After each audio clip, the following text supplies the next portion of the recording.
On parle immigration et frontières. Bonsoir Caroline Christa-Bernard, vous êtes juriste. Et vous êtes une déçue et disons une inquiète de l'Europe. Vous habitez près de Calais. D'abord, je vais vous raconter votre histoire en deux mots parce qu'elle est particulière. Vous aussi d'ailleurs, vous avez fait Erasmus. Vous aussi, vous étiez une amoureuse de l'Europe au départ. Vous avez longtemps aimé cette Union européenne. Vous habitiez, il y a quelques années, l'immeuble du Bataclan. Vous étiez donc aux premières loges quand l'attentat s'est produit et vous avez alors décidé de déménager. Et en quelques années, vous avez totalement changé de point de vue en étant confronté à une réalité et en particulier celle des migrants à Calais, puisque vous êtes installé juste à côté de Calais. Qu'avez-vous vu? De quelle réalité parlez-vous? Alors bonsoir, j'espère que je parle assez fort. Oui, on vous entend bien près du micro. J'ai habité 10 ans dans l'immeuble de l'administration du Bataclan. Donc toute l'équipe du Bataclan avait ses bureaux au rez-de-chaussée. Et j'étais là donc le 13 novembre 2015 dans l'immeuble. Et j'ai été donc confrontée à une personne décédée qui était dans ce bureau. Et je dirais qu'en 24 heures, 48 heures, mon regard sur la France, sur le vivre ensemble, a changé véritablement, car pour moi, ce qui s'est passé au Bataclan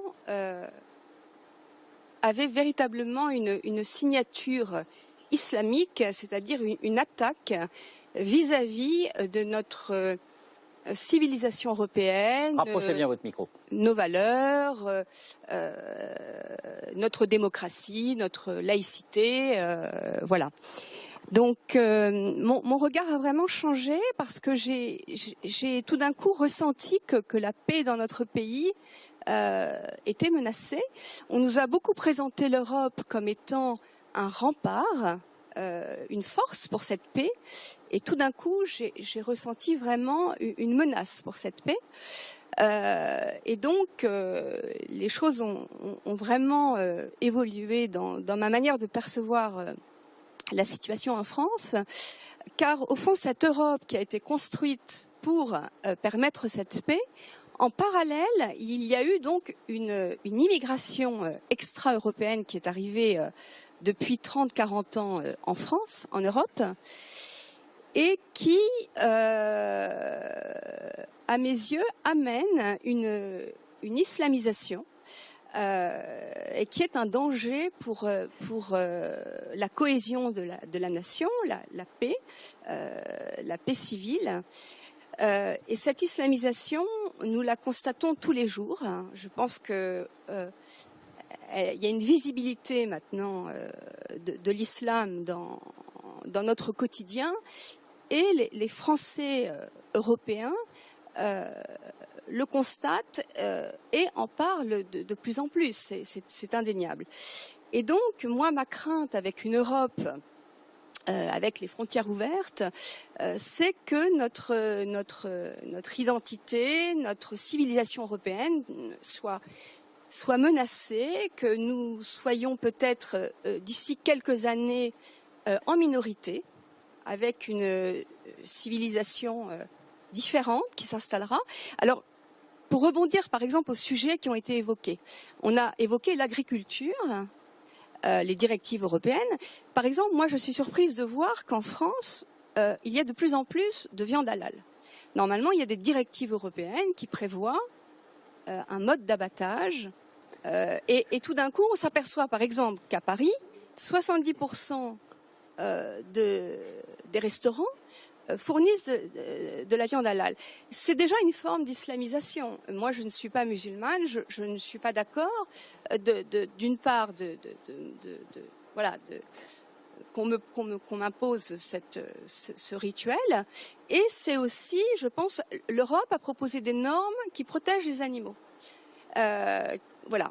Un autre exemple. Madame Bernard, c'est la question que j'allais vous poser. Vous faites allusion à deux choses. Donc vous dites des frontières trop ouvertes, et puis une islamisation pour vous qui prend trop de place.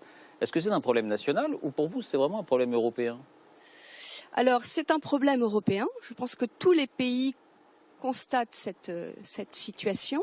Certains pays commencent à réagir, on le voit bien avec l'Italie, avec la Hongrie, mais la France voilà, il y a encore, je dirais, un politiquement correct. Un autre exemple, par exemple, on parlait d'Erasmus et vous parliez des couples qui se forment. Moi, j'ai aussi dans ma famille des couples, enfin même autour de moi, franco-musulmans. Eh bien, étonnamment, les femmes françaises ont dû aller faire la cérémonie dans la mosquée. Elles ont dû donner des prénoms musulmans. Et est-ce qu'on voit, je dirais, à l'inverse, des personnes de confession musulmane faire le pas vers nous, de se dire voilà, les prénoms sont français, il y a un socle on vous entend plus, rapprochez votre micro. Un socle catholique aussi en France. Il y a aussi des conversions dans l'autre sens, cela dit. Voilà, il y a des conversions, mais il y en a aussi. Non, et elles sont menacées de mort par l'islam. Bon, enfin, il y en a aussi.